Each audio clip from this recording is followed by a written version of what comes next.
जानवर है, इज्तिमाई जब कुर्बानी की जाती है तो 7 अफराद उसमें शिरकत कर सकते हैं। ऊँट है, उसमें 7 अफराद शिरकत कर सकते हैं। याद रखें 7 अफराद का ही शिरकत करना जरूरी नहीं है। 7 से ये 7 इंतहा है, ज्यादा से ज्यादा 7 अफराद शिरकत करेंगे। 7 से कम अफराद भी शिरकत कर सकते हैं। 6 भी कर सकते हैं, 5 भी कर सकते हैं, 4 भी कर सकते हैं, 3 भी कर सकते हैं। आप 7 से कम अफराद भी शिरकत कर सकते हैं।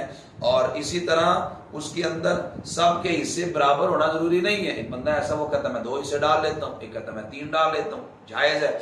सबके हिस्से बराबर होना जरूरी नहीं। हाँ, ये जरूरी है कि हर एक का 7वें हिस्से से कम ना हो, यानी कम से कम हर बंदा अपना एक एक हिस्सा डाले। ऐसा ना हो कि कोई कहता हो, मिसाल के तौर पर ऐसा भी होता है कि 7 अफराद मिल जाते हैं, तो एक घर के अंदर 2 भाई होते हैं, दोनों में कुर्बानी वाजिब होती है।